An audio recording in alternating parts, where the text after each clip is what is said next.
Hello everybody and welcome back to the channel. In today's video we're going to be taking a look at the brand new Jurassic World Dominion Strike and Roar Giganotosaurus, the all new big bad for the upcoming Jurassic World 3 movie. And if I were to be honest, had I known Mattel were going to be releasing this guy, I probably wouldn't have picked up their super colossal rendition. I just think that this figure is a lot more practical in terms of scale and actually comes with some sound effects as well as a pretty neat gimmick. Now these have literally just dropped here in the UK, so for those of you who wish to see more Jurassic World Wave 2 figures over on the channel, definitely be sure to let me know down in the comment section below. Now taking a very quick look here at the packaging, as always looking awesome. We actually get an open window view display, much like the T-Rex and the Giganotosaurus, where you can touch the figure as well as mess around with the gimmick. You can see we've got a few prem images here at the base, and as we just flip our attention here to the back of the box, you can see we've got the Giganotosaurus devouring a tiny dino dude, as well as some cross-promotional cells there of the T-Rex and the Giganotosaurus. So all that being said,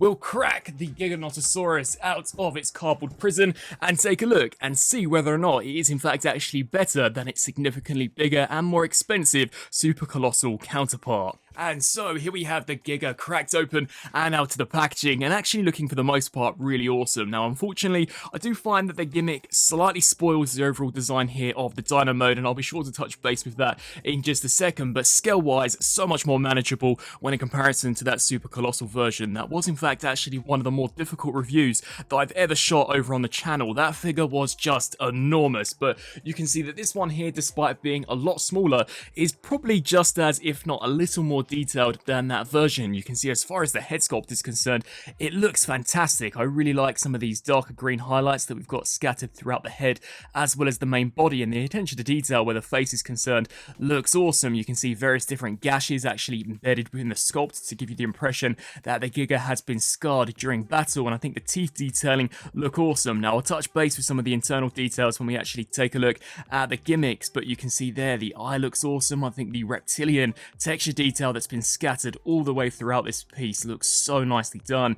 As we take a look here at the hands, you can see the claws look wicked. Sadly no painted fingernails, but unlike the bigger version we actually do get painted toenails, which I thought was a nice attention to detail. And for whatever reason, throughout certain parts of this figure there is some of this white paint applied, and now this was also seen on the super colossal version. I'm not entirely sure as to what this here is supposed to replicate. Personally I would have much rather just the lighter and darker shades of green that we've already got predominantly throughout this guide, but nevertheless, you can see here for the thighs, once more, we've got some of that great reptilian texture detail with some really nasty dings and dangs into the sculpt to once again showcase that this girl has been in battle. And as we take a look here at the base, you can see we do in fact actually get this really nice claw sticking out to the side. I think the sculpt work there for the feet look awesome, really scaling in terms of design. And then as we just take a look here at kind of this spinal column, I think this looks really impressive.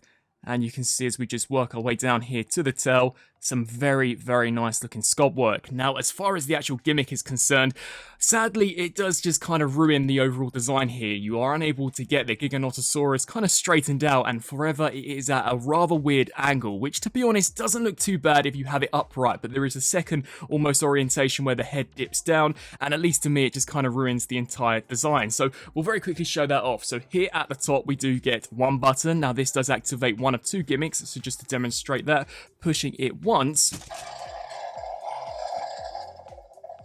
will activate the strike, and then in order to activate the roar gimmick, you'll want to turn your attention here to the underside, push this secondary button, which will cause the mouth to spring open and this really loud roar sound. And there are in fact actually a few different sound effects for both of the gimmicks, which I'll showcase in just a second, but I just wanted to bring some of the details in for a closer look here for the mouth. Now I'm a huge fan of Mattel actually casting the teeth out of almost yellow plastic. It really does just prevent paint chipping, and in my opinion is so nicely done. You can see the texture for the tongue looks great, really gruesome and kind of slimy, and we've actually got some pretty nice almost back mouth detailing, and even the roof of the mouth has been sculpted very nicely. So overall I think that in itself looks fantastic. Just to showcase some of the other sound effects,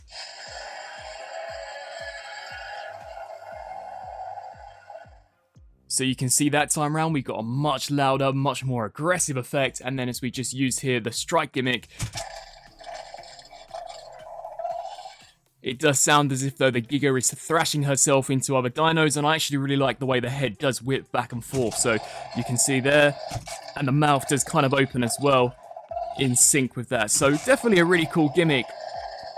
But personally, I just would have loved to have been able to completely straighten this out, as it is pretty much impossible to do so. And as mentioned previously, this here is kind of the secondary position of the head, and at least to me, I just am not a big fan of how that looks at all. Now, articulation-wise, in addition to kind of the gimmick that we've got going on here with the mouth and neck, the arms can hinge forwards and backwards, as per tradition with some of these larger dinos, and the legs here can also ratchet forwards and backwards. And very surprisingly, we actually do get a few hinge joints here at the tail, so you can kind of thrash this around if you wanted to. One here kind of in the middle, and then one here at the tip. And as we just flip our attention here to this side, once more, it's more of the same as what we saw from the opposite side. Some really nice sculpting as well as paintwork. And for those of you who actually have the Mattel Jurassic World app, you can flip up this DNA scanning code, and that there is the code for the Strike and Roar Giganotosaurus. I'm actually a huge fan of how they have found a way to almost seamlessly embed these within the sculpt without this being removable. I thought that was a really nice touch. And as we just take a look here at kind of the base of the feet, you can see some really nice sculpt work, completely filled out, so no hollowness,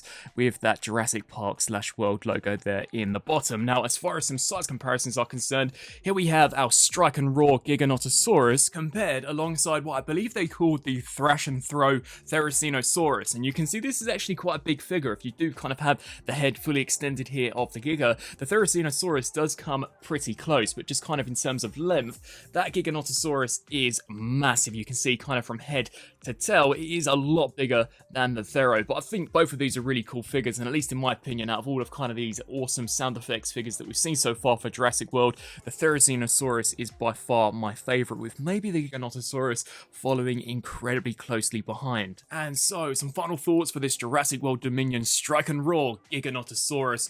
Overall, for the most part, I think it's once again another great entry into this line. This was by far the most anticipated release that I had for Wave 2 out of these Jurassic World 3 figures, and I think the T-Rex, Giganotosaurus, and Therizinosaurus are all fantastic releases. This figure, for the most part, I think looks great. As far as the texture and the detailing is concerned, it's on point with pretty much all of the previous Mattel releases. I think the gimmick, for the most part, works really nicely, but just for a display piece, I'm not a huge fan of kind of how you are unable to have the head straightened out. It's always permanently tilting to the side, which whilst doesn't look bad, personally it's not the best. And when you do take into account the likes of the Therizinosaurus and T-Rex, all of them can kind of be put in neutral, natural poses, whereas you are unable to do that here with this figure. I think the strike gimmick works really cool. It's definitely a very fun gimmick to utilize, and I think the sound effects that accompany it are really loud and are very, very awesome. And I think the roaring feature is fantastic. The attention to detail that has actually been packed into the mouth in itself is really, really nicely done.